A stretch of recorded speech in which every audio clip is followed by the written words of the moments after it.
What's up, everybody? Welcome to my YouTube channel. And this is the first time I'm actually doing this interview segment. I have a whole new thing on my Prevale channel called iPrevale. And my whole thing with that is I really want to interview people and to show their struggles, you know, different things they went through, their hardships, and then what they learned through those hardships, and then how they grew and how they prevailed. You feel what I'm saying? Yeah. So I'm like, you know, a lot of people in life think that they're the only one going through situations. You know, they feel like no one can understand them. They can't see their side. No, they don't get it. Like, they're all alone. And I'm like, there's so much negative media, so much negativity on TV. Why not show some positive stories and spread some light on some positive situations, right? Exactly. So I was actually I was actually making my own video. Charles came walking in. So I'm like, well, you're going to be my first person. Why not? You know, I've been scared. I've been talking about this for a while. Let fear creep in. And then here Charles came and I'm like, do it. Just do it. This isn't scripted. I don't have no questions written down. Nothing. You know what I'm saying? We just my talking. phone's over there. She made me put it over there. Like, go sit. We're going to get this interview done right now. So I'm sitting here with Charles. And I'm like, you're a great person to interview, though, because a lot of people only see from perspective outside, right? That's true. You know, social media things, everyone in the world, they have their own perception based on what you post. Yes. You know what I'm saying? And they don't really know that. They don't know what you're going through. They don't know that I post what I want to post. Every time she wants to post, she does that. Whatever I want y'all to see, y'all gonna see. But if I don't want y'all to see the struggle or whatever, so y'all don't have to see it. So my whole point is, we're gonna talk about some real stuff. We're gonna be authentic and transparent so that we can show y'all like what it's like behind the scenes a little bit, right? So let's back up with Mr. Beatty. This is Charles. So we're gonna start with football. I know that was a key part of your life. Football is something that means a lot to you. Tell these people what football means to you. Football means that I can well, for me as an ASU alum, you know what I mean. It means that I can walk in there now and see these new kids develop and seeing how far we come. Football means to me that 0.16% ever get to play the game. But I get to say to my son, like, well, you can do anything you believe in. You just got to put the work in. You got to put that work in. And I can talk about it from a breathing standpoint. Because you actually lived it. You've done it. You played that at that level. So that's where we were going. You love football. It's always been something instilled in your life. And then you got to go to ASU and you played football. What did football teach you in those moments? It taught me that you gotta wait sometimes, or you gotta be on the hip sometimes, or you gotta be the guy that's just getting to be in the crash dummy at times in your life, and it's just because it's to make a team better. So you got when you walk into you gotta be a team player sometimes, because when you get into them situations, somebody gotta play the team guy. Somebody gotta be the guy that's ready to be a bulldozer when he has to be a bulldozer, but at the same time, he's ready to pray for the team. So you gotta be able to be a well-rounded player. Well-rounded, and they'll find a spot for you somewhere. But that just comes from loving the game. You gotta love it too. You gotta love it. You don't want a ball put in your hand with a Montez birthday coming through the lane. Right. You gonna get hit. You gonna get hit. So that taught you not only how to be well-rounded, it taught you discipline, right? And well-rounded is key, because now that probably helps you. Football probably helps you in different aspects of your life. But yeah, exactly, and it gave you connections. So in a sense, like, if I didn't play that game for that long and play in them areas, them kind of numbers, you're just sitting out here. What did I do? I don't know personally, but I know that I had to be doing something. You were building your network. I was building a network. And you probably didn't realize it at the time, but now that you're out of it, you're like, yo, I have a network. A network. And that's key. You know, a lot of times we don't really realize that every person you meet, every relationship you make is important to help you get to the next level. So that's important. But when you were playing football, right, the next step was NFL. And you got an older brother who's in the NFL 8 years. Shout out to Uncle Will. Right? Shout out to Uncle. And not to say that that's like pressure on you on purpose, but that's a little bit. Well, let me put it like this. I was the little one. Like, I'm Charles Little Beatty. Like, I'm the little version of the big version. So when they see me, they wasn't really looking for nothing. They looking at me like, look, you can walk on, you can do this, you can do that. But I'm finna prevail. We finna push. I'm finna show you that I ain't finna just get ran over out here. I got 6'8" brothers still. But nobody expected nothing. The only person I was even expecting much was probably my brother. But in your head, you're like, I got something to live up to. Like that. I let God lead that.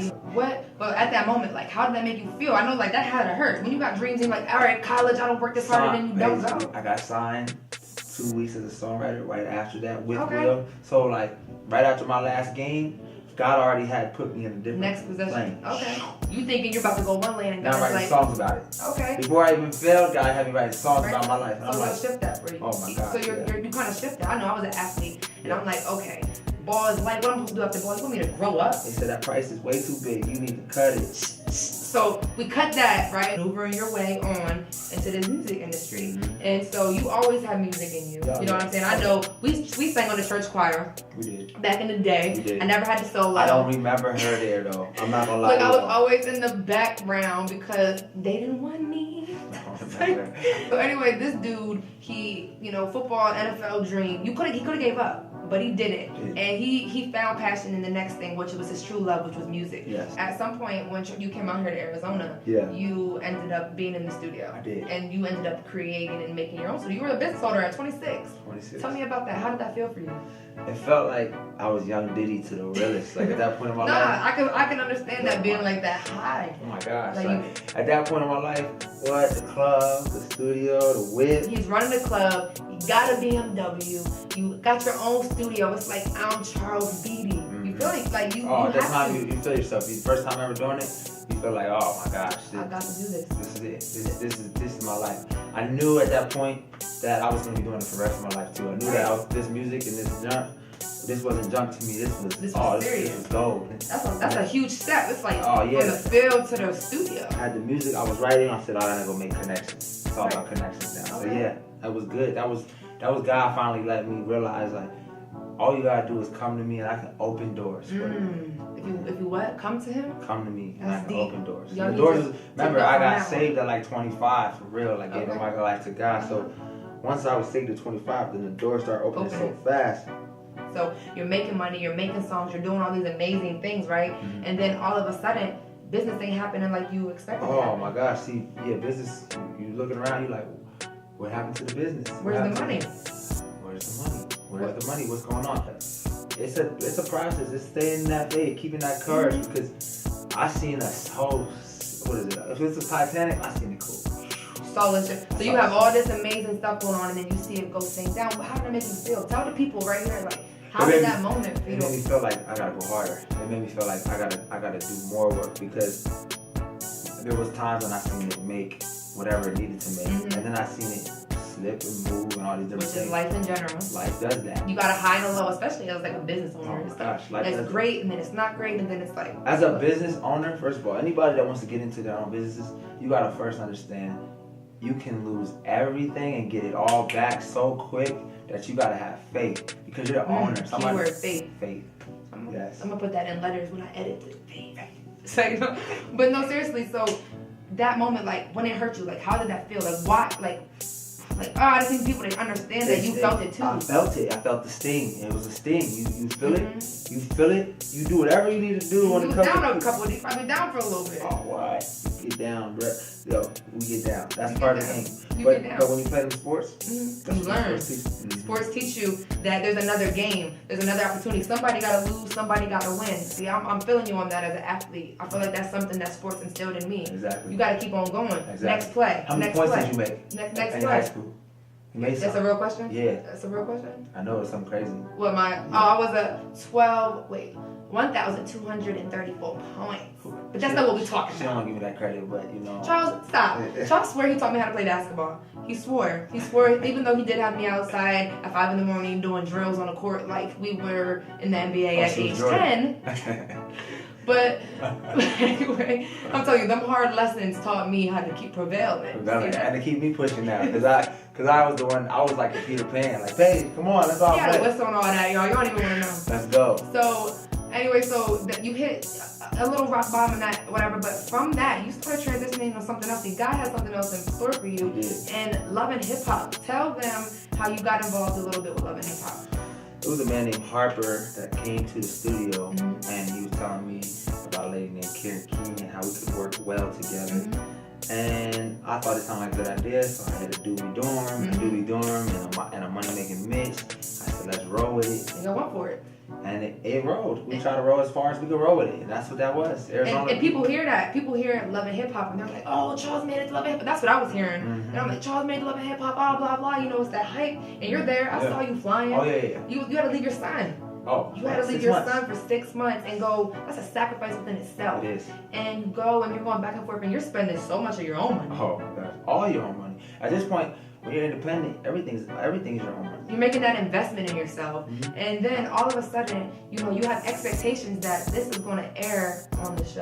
Yeah. Right? Yeah. You have expectations. I'm putting all this time, money, and hustle into this. It's going to air on the show. And this is where I'm going to make it. Like, this is it. And then all of a sudden, it doesn't get aired on the show.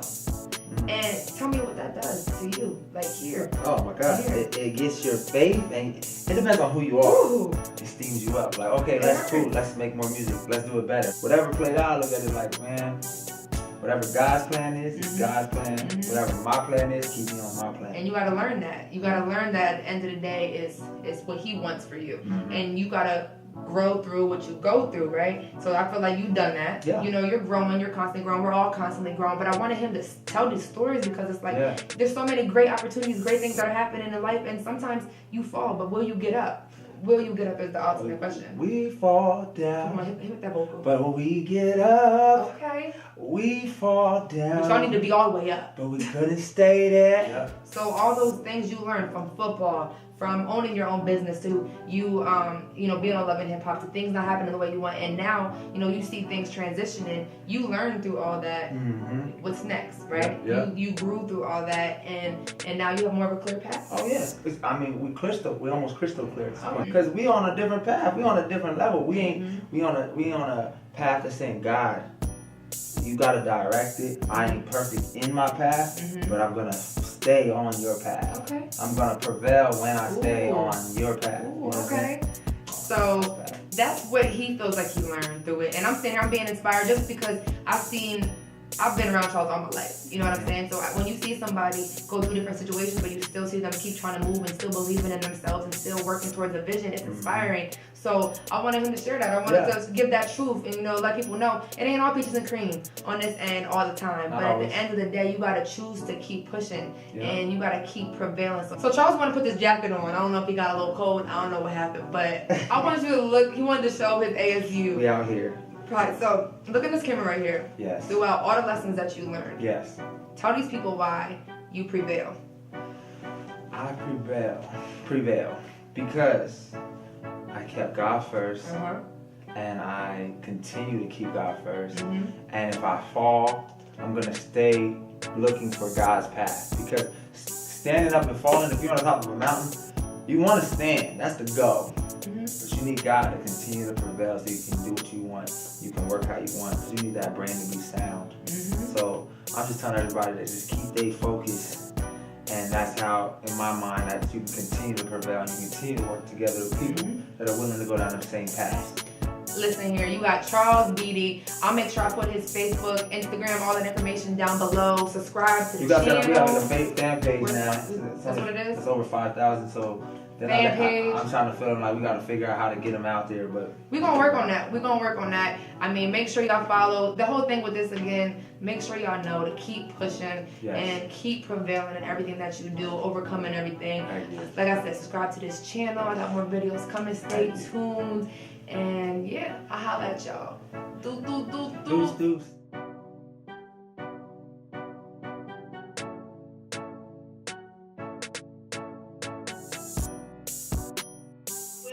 It's cool though, because we're going to run this back. You know, everything, like I said, we're going to show you what we want to show y'all. Yes. So I might show you this, I might not. This might be a blooper, this might actually be. Whatever she wants to do.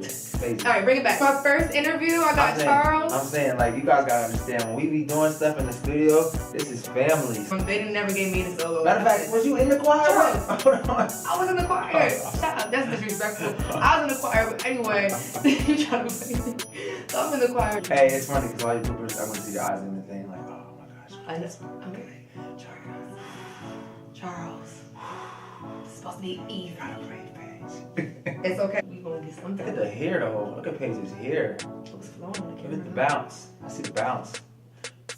Bounce. We gonna have a lot of bloopers if anything. Tell these people right here. Look at this camera. Is that a U of A Yeah. thing? Oh my gosh.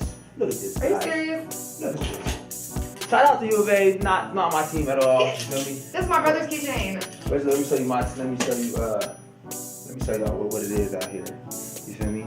We out here, you know what I'm He's really saying? doing this at the end of the video, y'all. We in the building, you know what I'm saying? That's the ASU code. She had to give a big See my face? This is the part when you was like, you gonna look at your eyes. Look. I'm looking at Charles. They're probably like, when did he get a jacket on? Because I'm gonna be cutting it and it's gonna come back in.